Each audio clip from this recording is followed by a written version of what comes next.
The silence in the Grand Galactic Council chamber was no longer peaceful. It was thick, heavy, and cold. The gentle light from the walls seemed to mock the figures huddled around the central crystal table. The holographic displays were dark. The emergency transmission from the Cyrillian Guard commander had ended hours ago, followed by a total, deliberate silence from the Sol system. The humans had stopped jamming. They had said all they needed to say with rock and ice and sniper fire. Now they were letting the silence speak. Elder Tvek looked old, his blue skin seeming to sag. Counselor Mren was absent, confined to his quarters in a state of shock. The others sat, their usual composure shattered. They had seen their finest military force rendered helpless, not by a superior fleet, but by snow, gravity, and primitive kinetics. The humiliation was secondary to a deeper, more chilling understanding. They had profoundly misjudged the nature of their opponent. Counselor V. Laura was the one who broke the quiet. The humans have opened a direct channel. They request to address this council. It is not from their military high command. It is from the soldiers on the ground. Put it through, Elder Tvek whispered, his voice dry. The main viewer shimmered to life. The image was not from a formal studio. It appeared to be a simple, plain room with stone walls. There were 3 figures. On the left stood Soldier Kale. He was out of his sanatorium clothes, wearing a simple, dark tunic. He looked weary, but his eyes were clear and sharp. He stood straight, no longer a prisoner, but a witness. On the right stood 2 humans. They were clean now, out of their mountain camouflage. One was Li Jun, his face serious, his hands clasped behind his back. Beside him was Kim Yuna, her gaze steady and calm. They wore simple, dark uniforms with no rank insignia. They looked like what they were, soldiers. Tired, competent, and utterly certain that it was Li Jun who spoke first. His voice was translated, but the lack of flourish, the directness, cut through the room. Grand Council. You sent your soldiers to our home. You thought it would be a lesson. You were correct. He paused, letting the words hang. There was no gloating in his tone. It was a simple statement of fact. You believed our strength was in our ships, or our guns, or our numbers. It is not. We watched your annexation of Lyra. We studied your technology, your tactics, your psychology from that moment. We prepared for your visit here. We will prepare for the next one, and the one after that. This is what we do. We assess. We adapt. We overcome. Kim Yuna spoke next. Her voice was quieter, but no less firm. We do not want your worlds. We do not want your technology. We want our own. We want to live. You see our history of conflict and think it makes us predators. You are wrong. It makes us survivors. We fight when we are left with no other choice. Today, you gave us no other choice. Li Jun took a half step forward. So now you have a choice. You can see this as the first battle in a war. A war we do not want, but a war we will finish. If you choose that path, understand what you are choosing. You are not choosing to fight our army. You are choosing to fight our farmers, who will poison your harvests. Our engineers, who will turn your cities against you. Our children, who will learn to build the weapons we need. Our artists and singers, who will make the very idea of fighting us seem like a sick cosmic joke. You will be fighting the will of 10 billion individuals who have just been reminded very clearly how to be a single, terrible fist. On the screen, Kale finally moved. He looked directly into the feed, his eyes finding, it seemed, each counselor in turn. They told you I was mad, he said, his rough voice a stark contrast to the humans. I tried to show you the fire. You called it a trick of the light. Now you have felt its heat. They do not fight for conquest or glory. They fight for home. and there is no force in this galaxy, or any other, more dangerous than that. The view on the screen changed. It was not more soldiers.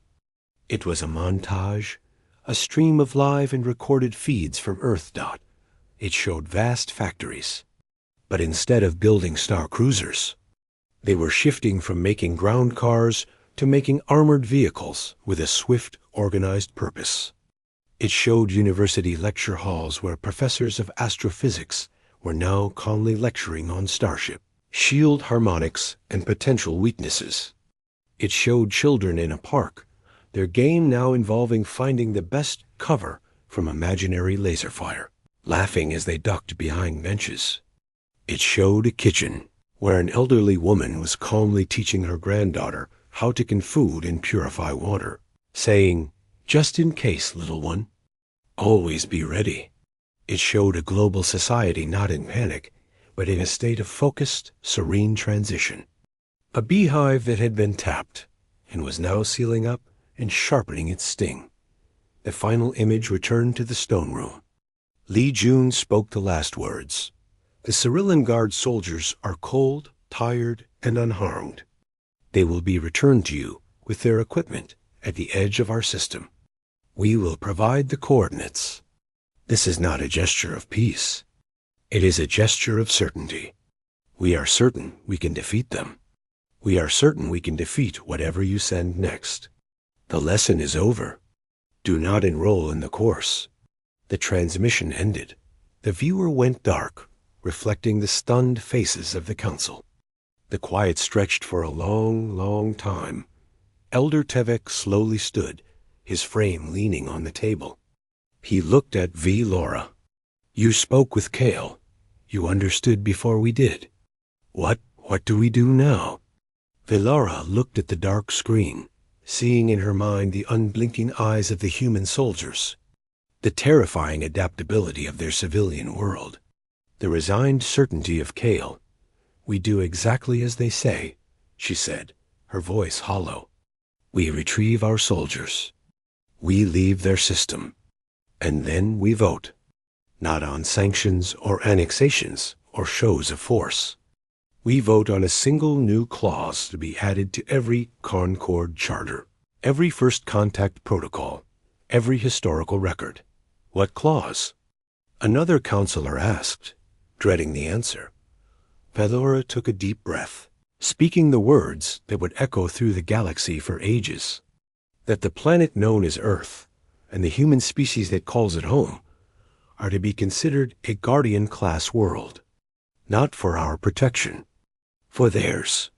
They are not to be approached, or provoked, or studied without express universal consent. They are not a peer. They are a force of nature. We leave them alone. We watch them from a very, very respectful distance. And we hope, with all that we are, that they never have a reason to look back at us." The motion was seconded. The vote was unanimous. It was the first time in Concord history a decision had been made not from a position of strength, but from a position of profound, humbling understanding. Far away, on a planet of mountains and oceans, Li Jun and Kim Yuna walked out of the Cum's bunker into the sunlight. The crisis was over, for now. Around them, the society that had flexed its unified will was already relaxing, transitioning back. Factories would retool to peaceful goods. Professors would return to their normal lectures. Children would go back to simpler games, but the knowledge remained. The cold fire banked, but never extinguished. They had shown the galaxy the color of their will, and the galaxy at last had learned to see it. The Cyrillian Guard's fleet was a magnificent sight as it slipped into the Sol system. Ships of shimmering silver, shaped like elegant sea creatures from the oceans of Cyrillian, moved in perfect, silent formation. They passed the gas giants, ignored the red rock of Mars, and came to a rest in high orbit around the third planet, Earth. It was a world of stunning, almost aggressive beauty.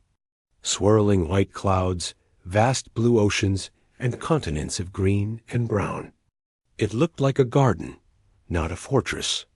Counselor Bren himself was on the command ship. The clarion call. He watched the planet on the main viewer with a sense of profound satisfaction. You see? No orbital defenses. No fleet. Just parks and farms. This will be a lesson in order, not war. A single decisive landing of our finest troops in a non-critical area will demonstrate our power. They will understand their place without a single life lost. He chose a landing. Cite from the Human Geographical Files. A region called the European Alps. It was marked as a zone of low population density and high scenic value. Perfect. The sight of the majestic guard standing against a backdrop of towering, snow-capped mountains would make for excellent imagery to send back to the Council Dock 20 dropships. Carrying 500 of the galaxy's most elite warriors, descended through the atmosphere. They landed in a wide green valley dotted with wildflowers. The air was crisp, clean, and thin. The mountains stood like silent ancient giants around them. There was no sign of human military presence. No tanks, no soldiers, no energy shields. Just the whisper of wind through pine trees. Commander Tail, leader of the ground force, scanned the area. His sensors picked up small, scattered heat signatures, individual humans, mostly in isolated wooden structures or moving along distant paths. They wore white and gray clothing that blended with the rock and snow. They carried long, simple devices on their shoulders, recreational tools for sliding on snow, the file said. They paused to watch the alien ships, their faces hidden behind goggles, then continued on their way. They did not seem afraid. They seemed observant. Patrol pattern Delta, Tail ordered. Secure the LZ. Look for any local authority. This is a peaceful display. The Cyrillian guards moved out. Their armor was sleek, their plasma rifles charged and ready. They moved with the confident grace of a species that had never known a predator. The ground was uneven, strewn with rocks and hidden holes. The thin air made their breathing processors work harder. On the first day, nothing happened. The humans kept their distance. On the second day, as a patrol moved through a high pass, the ground beneath the lead soldier's feet simply gave way. It was not an explosion. It was a perfectly placed pit, covered by a thin lattice of local wood and snow. The soldier fell 10 feet into a rocky hole, breaking his leg. As his comrades tried to extract him, a small avalanche of loose shale rained down from above, not enough to bury them, but enough to force them back, to separate them from their injured man. By the time they regrouped, the injured soldier was gone, vanished. Only a smudge in the snow suggested a drag trail. That night, the temperature, which was supposed to dip to a manageable chill, plunged to a bone-deep cold the guards' environmental systems were not rated for. Power cells drained at an alarming rate, trying to keep the soldiers warm. Strange, localized wind patterns howled around their perimeter, sounding eerily like human voices. On the third day, the shooting started. But it was not the gem of plasma. It was the sharp, shocking crack of high-velocity kinetic projectiles. They came from impossible distances, from cliffsides a mile away. They did not target the soldiers directly at first. They hit the power packs on their backs, the sensor arrays on their helmets, the communication relays on their dropships. A surgical, blinding strike. Tail tried to call for orbital scans for aerial support. His communications fizzed with static, a constant, low-level jamming. They felt like the mountains themselves were emitting it. A patrol sent to find the jamming source walked into a field of nearly invisible wires that triggered a series of sharp, concussive booms. Not bombs. Sound devices. The disoriented soldiers stumbled into a fast-flowing, ice-cold stream, swept away by the current. The humans were ghosts. They were the gray rock, the white snow, the shadow between the trees. A soldier on watch would blink, and a figure in a white ghillie suit would be there, 20 feet away, motionless. He would raise his rifle, and the figure would be gone. Was it ever there? Commander Tail, his frustration boiling into fear, ordered a full retreat to the landing zone. As his forces pulled back through a narrow canyon, the world exploded. This was not a plasma blast. This was the deep, throaty roar of chemical propellant artillery, hidden in camouflaged positions miles away. The shells did not land on the soldiers. They landed on the canyon walls above them. Tons of ancient rock and ice sheared away, crashing down, sealing the canyon behind them, cutting the force in half. It was not an attack. It was the landscape being weaponized. Dot from the high cliffs. Figures appeared. Humans, not in massive numbers. Perhaps a company. They wore the white and gray of the mountains. One of them, a woman with calm eyes visible behind her goggles and face paint, Kim Yuna, lifted a simple amplifying device to her mouth. Her voice, translated, echoed down to the trapped, confused guards below. Lay down your weapons. You will not be harmed. The temperature will drop another 20 degrees tonight. You have no shelter. Your power is failing. You cannot call for help. This is not your environment. It is ours. You are guests who have overstayed your welcome. Back on the clarion call, Counselor Mabren was staring at the holomap in horror. Half his elite force was isolated, cold, and blind. The other half was pinned in a valley, being systematically stripped of their technology by sniper fire and terrain manipulation. He had not lost a ship. He had not fought a battle. He was watching his military force be dismantled by the weather and the geology, directed by an unseen enemy. He opened a channel, his voice tight with a panic he could not hide. Orbital command, this is Mabren. We need immediate extraction. Total environmental and tactical collapse. The mountains are alive. The humans they are working with the mountains. The transmission was clean. The humans were not jamming it. They wanted this message to be heard in a quiet, sanitized council chamber on Cerilin. Velora listened to the raw feed of Commander Tail's desperate, gasping reports and Mabren's near-hysterical pleas. She did not feel triumph. She felt the cold Kale had spoken of. The human strategy was devastatingly clear. They had not contested orbit. They had invited the guard down into their home, into a region they knew like their own heartbeat. They had turned the guard's greatest asset, their technology, into a liability in the cold, thin air. They had turned the very land into an ally. On the screen, she saw the feed from a guard helmet cam, shaking violently. It showed a human soldier, Li Jun, approaching a shivering, disarmed Cerilin warrior. Li Jun did not strike him. He handed him a small silver pouch. Chemical heating pad, Li Jun's translated voice said, flat and calm. Put it in your glove. You'll need it tonight. Then he looked directly into the helmet cam, as if he could see all the way to Cerilin. His gaze was not hateful. It was patient and utterly final. The feed went dark. The garden world was not undefended. It was a fortress where every rock, every tree, every drop of freezing water was a weapon, and every citizen was a keeper of the keys. The show of force was over. The lesson had been taught, and as Velora had feared, the Concord had not been the teacher. The sanatorium on Velos 3 was a place of soft edges and quiet sounds. The air smelled of blooming night vines, a scent designed to calm the mind. Kale sat in a sun-dappled courtyard, watching a small, glittering bird drink from a fountain.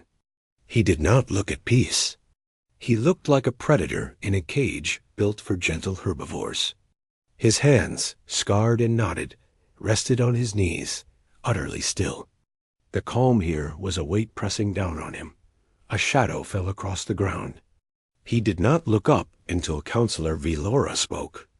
They told me you were recovering. Kale's eyes, the color of old iron, met hers. I am not sick, Counselor. I am unlistened to. There is a difference. Velora sat on the stone bench opposite him. She did not wear her formal robes, just a simple gray tunic. I reviewed the data from the Lyra colony. The incident with the Gelt. A flicker of something sharp passed through Kale's gaze. The paper tiger incident. That is what they are calling it in the briefings, yes? A thing that looks fierce, but is hollow. You have heard? I hear the orderlies talk. They think I am too mad to understand or to care. They think the humming in the walls is my only company. He leaned forward slightly. Tell me what you saw. Not the official report. What you saw in the logs. Velora described it. The precise timing of the blackouts, the targeted sabotage, the psychological warfare with the music and the capsaicin. They never showed themselves as a military force. It was civic disruption, led by an engineer and a farmer. Kale nodded slowly, a grim satisfaction on his face. You see? You begin to see. On Xerxes, I showed you the flame in battle. On Lyra, you saw the spark that lights it. They did not need soldiers, because every adult, every technician, every cook on that world understood the principle. Make the cost of occupation higher than the value of the prize. He stood up, his movement making the glitter bird fly away. Come, I am allowed to use the educational archive. I will show you the forge, not just the weapon. In a small viewing room, Kale called up records. Not military databases, but human cultural and historical files, things the Concord anthropologists had cataloged and largely ignored as primitive curiosities. He showed her a moving image from ancient Earth.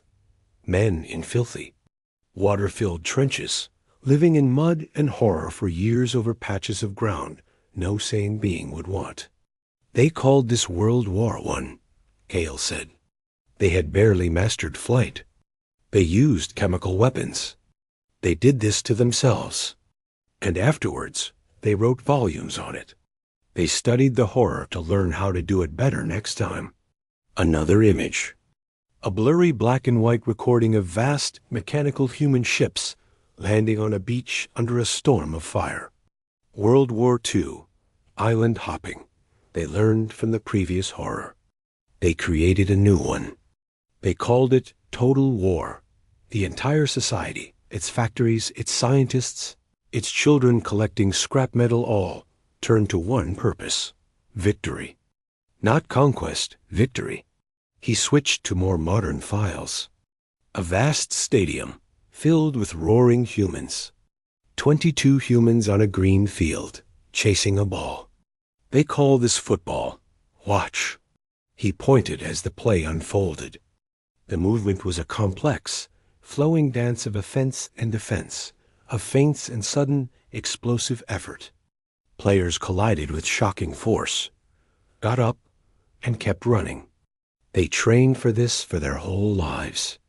It teaches strategy, spatial awareness, pain tolerance, and working as a unit. To them, it is a game. It is fun. Another, a digital simulation where teams of humans fought in virtual landscapes. Esports. They train their minds for tactical thinking, resource management, and split-second decision-making. For fun. Finally, he showed her simple text, written millennia ago by a human strategist named Sun Tzu. He highlighted a passage. The supreme art of war is to subdue the enemy without fighting. Velora read it, and the connection clicked. The Lyra colony. They had subdued the Gelt without fighting. They had used the supreme art. Their warriors, Kale said, his voice low and intense, are not a separate class. They are a phase. A farmer becomes a soldier. An engineer becomes a saboteur. A pilot goes back to being a teacher. The war knowledge does not leave. It goes into their stories, their games, their history lessons. It sleeps in their culture. A child hears a grandparent's war story and plays at being a hero. A teenager studies a battle in history class. A young adult plays a violent simulation for entertainment. They are all always learning. They are all in their way, practicing. He turned off the archive. The room was quiet. You asked me on Cyrillian what the cold fire was. It is not a biological trait. It is a cultural one. It is the will to do a terrible thing, wrapped in the discipline to do it only when necessary, and the creativity to do it in a way that breaks an enemy's spirit as well as their body. The Klaxion on Xerxes IV, it died fighting. The Gelt on Lyra, it left terrified. Both are victories. They have a tool for every kind of enemy.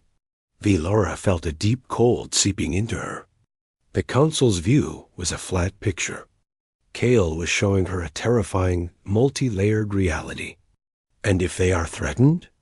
Not a colony, but their home? Their Earth? Kale looked out the viewport at the two perfect gardens of Velos 3.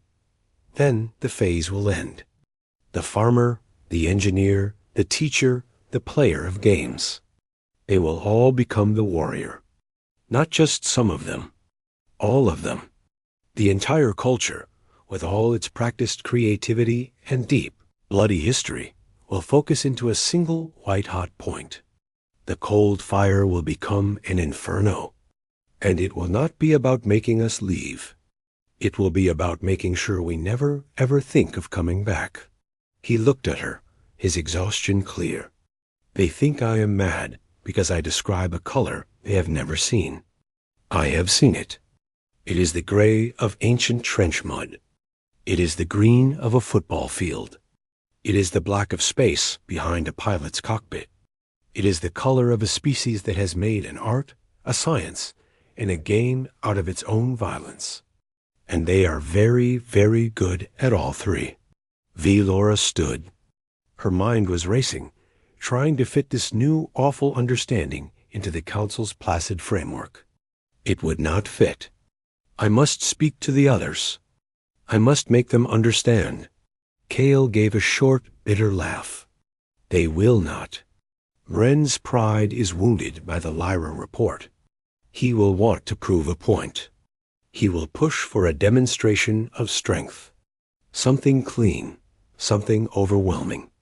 Something that, in his mind, will put these clever primates back in their place. He was right. She knew he was right. What can I do? Nothing you can do for me, Kale said, turning back to the window. But maybe, when the time comes, you can remember the color. And you can be ready. Now, if you'll excuse me, counselor. The humming in the walls is calling. I must go and listen to it. He walked out, leaving Velora alone with the silent, terrible clarity of his words. She had come seeking the ravings of a mad soldier. She had found, instead, a prophet no one would believe. And she carried his warning back to a council that was already voting on the deployment of the glorious Cyrillian, guard to the Sol system for a peaceful show of force. The annexation of the Lyra colony, designated New Haven by its human inhabitants, was considered a masterstroke of administrative efficiency by the council. The planet was rich in lithium crystals, essential for slip space drives. The humans, according to all reports, had no unified military presence there.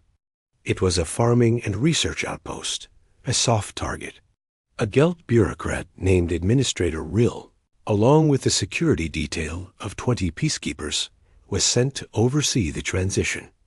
They expected paperwork, maybe some sullen protests. They did not expect a war, because one could not make war on paperwork. The Gelt landers settled on the edge of the main settlement, a collection of low, prefabricated buildings surrounded by fields of an earth grain called wheat. The air was clean and cool. A small group of humans awaited them, led by a man named Park Min. He wore simple work clothes and a calm expression. He identified himself as the colony's chief of engineering and logistics. Administrator Rill, his gray skin puffed with importance, presented the council's decree. By the authority of the Galactic Concord, this world and its resources are now under Concord stewardship. You will be fairly compensated. Your cooperation is expected. Park Min took the data slate, scanned it, and nodded slowly. I see. There will be some procedures to follow. For everyone's safety. May we have a moment to inform our people? Rill agreed, magnanimous. Let the primitives have their moment of closure. That night, the procedures began. It started with the lights. As the Gelt security team patrolled the central compound, all the external lights cut off at once, plunging them into a darkness that was absolute to their eyes, which were adapted to Cyrillin's gentle glow. From the surrounding buildings, a sound erupted. It was not an alarm. It was music. A brutal, cacophonous wave of pounding rhythm and distorted screaming vocals, a human genre known as thrash metal. It was played at a volume that vibrated the Gelt's teeth in their skulls, their communicators filled with static screams of pure noise. For 6 hours, the music did not stop. The humans, they later learned, were all safely in their homes. Wearing earplugs. At dawn, the music ceased. The silence was more terrifying. Administrator Rill, red-eyed and shaky, ordered a scan for hostile forces. The scans showed nothing. The humans went about their mourning as if nothing was wrong. Park Min brought them an offering of a bitter, hot liquid called coffee. Apologies for the noise, Park Min said, his face genuinely apologetic. Our power grid is very old. Surges happen. It must have triggered the entertainment systems. Before Rill could respond, the gravity generator in the Geltlander failed. Not completely. It flickered. For 10 minutes, the Gelts experienced waves of fluctuating gravity, from crushing double weight to a nauseating lightness.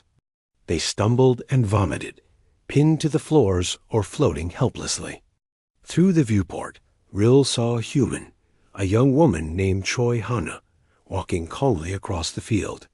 She carried a toolbox. She gave him a small, polite wave. When gravity stabilized, they found their environmental systems had been reprogrammed. The climate controls now cycled between Arctic chill and tropical humidity every 30 minutes. Condensation fogged every screen, and frost formed on their consoles. Rill was furious now. He declared martial law and sent his peacekeepers to seize the central control hub. The peacekeepers, clad in sleek armor and carrying neutralizer beams, marched in formation. They never saw a single human holding a weapon. What they saw was a settlement that had become a funhouse of horrors. Doors would not open for them, but sealed shut behind them. Elevators sent them to the wrong floors. A bridge over a small creek gave way the moment the third peacekeeper stepped onto it, dropping him into 2 feet of cold water. Security feeds showed a blur of human in gray clothing near the bridge's support panel minutes before. When they gave chase, they found only an open maintenance hatch and a faint, mocking smell of earth coffee. Their vehicles were next. The wheeled transports refused to start. When the mechanics looked, they found the power cells disconnected and the fuel lines pinched shut with simple manual clamps. No explosives, no high-tech sabotage. Just physical, hands-on disruption. The final straw was the food. Their supply of nutrient paste, synthesized from their ship, was contaminated. Not with poison, but with a powerful earth chemical called capsaicin. One taste left Peacekeeper Commander Velt gasping for water, his mouth feeling as if it were on actual fire. The humans, they discovered, put this chemical on their food for enjoyment. After 3 days, Administrator Rill was a broken being. He huddled in a corner of the lander, which was now cold, damp, and stank of spoiled paste and human music. His security detail was demoralized, jumpy, and half sick. They had not fought a single enemy. They had not exchanged a single shot, yet they were utterly defeated. The planet. Rill whispered into a finely cleaned communicator, reaching a rescue ship in orbit. The planet itself is fighting us. The trees have eyes. The machines have a mind.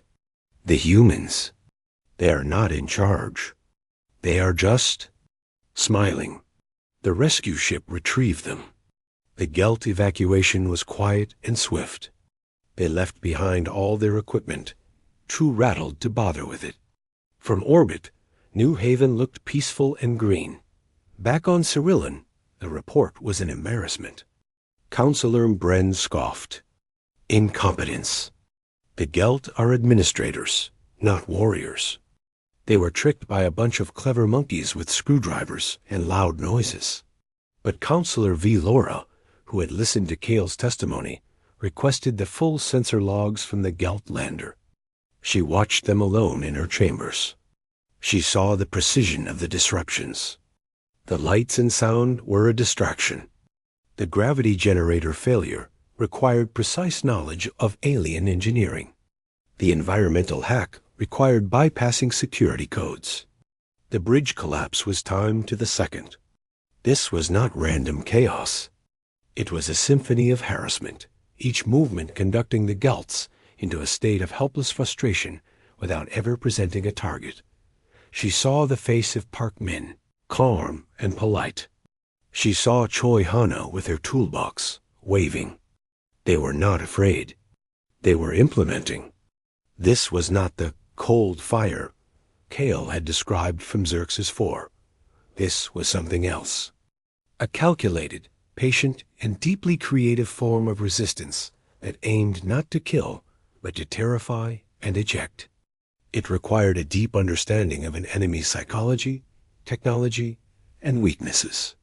It required a society where engineers were also strategists, where farmers understood sabotage. The council voted to censure the Gelt administration for poor preparation and to impose a small trade, sanction on the Lyra colony for non-cooperation. The matter was considered closed. A minor incident, but Laura could not forget the look on Rill's face as he was led off the ship, babbling about the trees having eyes. She remembered Kale's words. You see their simple guns and think them harmless. You do not see the mind that aims it. Here, they had not even used guns. They had used gravity, music, and spice. And they had won. That night, she quietly authorized the declassification of Soldier Kale's location.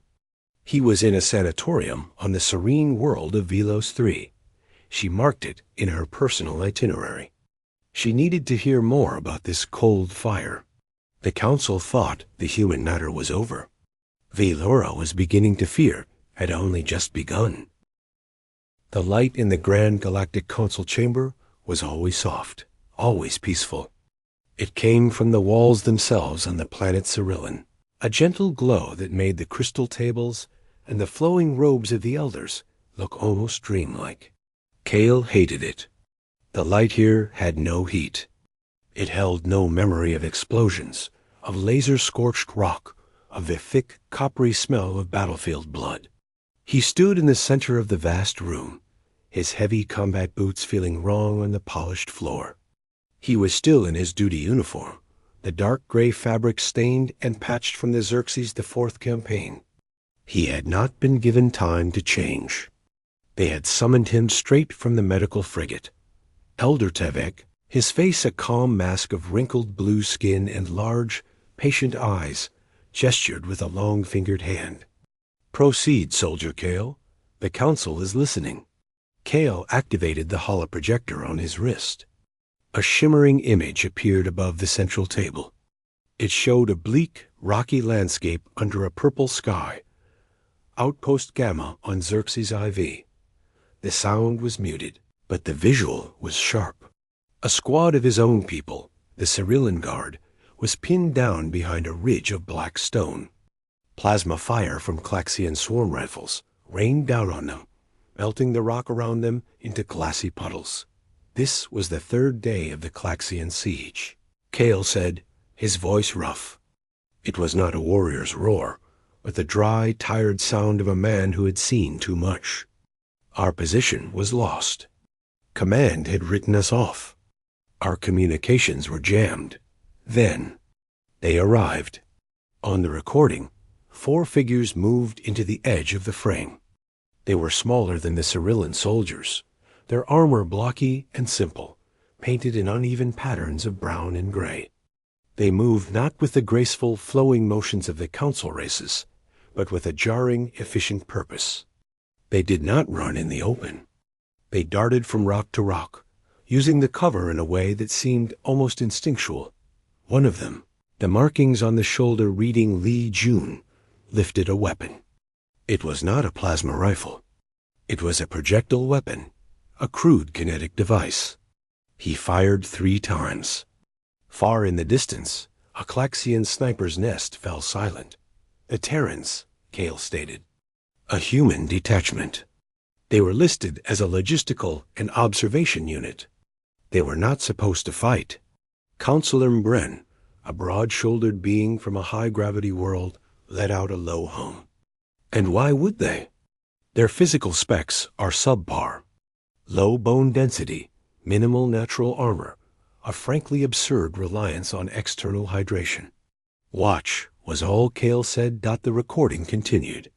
The humans signaled to the trapped Cyrillan squad. They didn't use comms. They used hand gestures, sharp and clear. Then, one of the humans, Kim Yuna, did something impossible. As a Klaxian heavy weapon began to charge, she sprinted not away, but at an angle, directly into a hail of fire.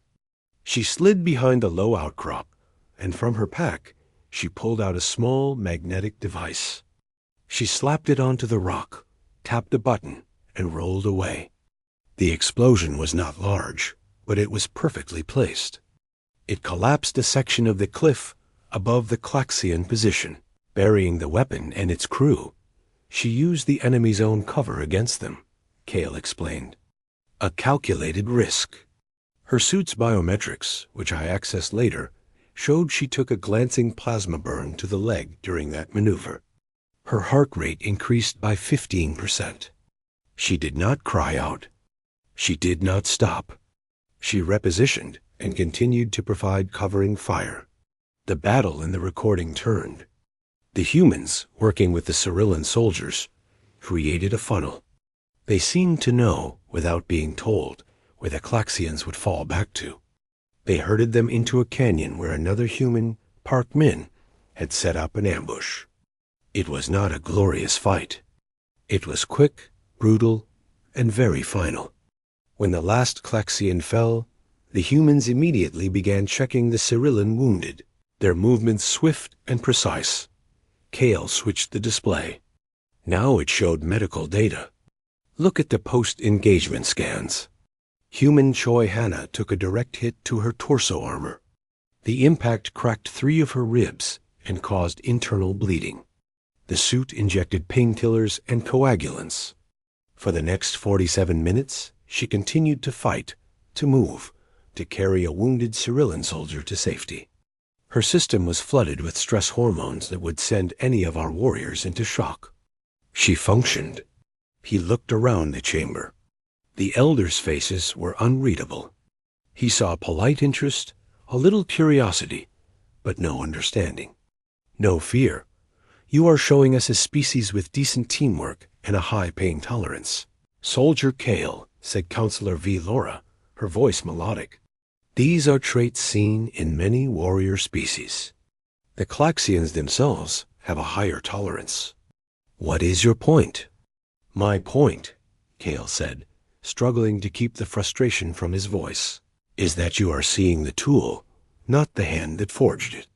The Klaxians feel little pain because their nervous systems are simple.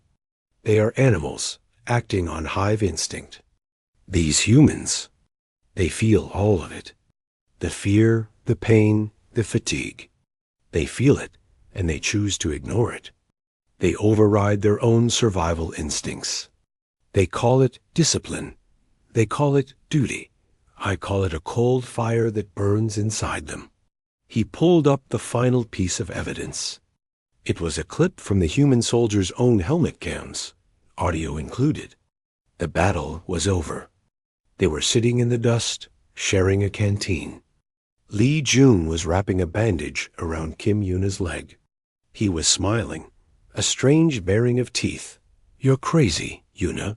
Lee Jun's translated voice came through, flat and mechanical, but the tone was clear.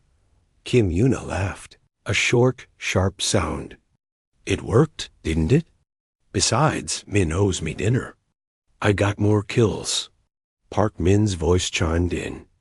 "Only because you stole my clear shot on the heavy." They bickered. They joked.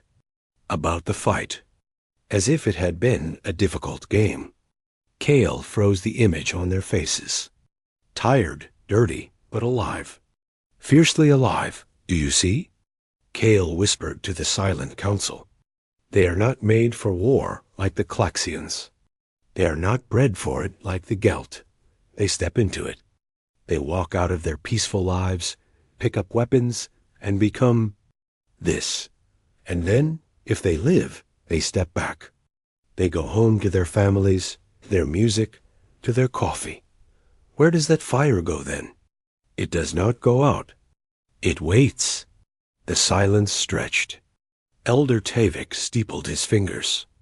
"A compelling narrative, Soldier Kale. You have been through a terrible ordeal.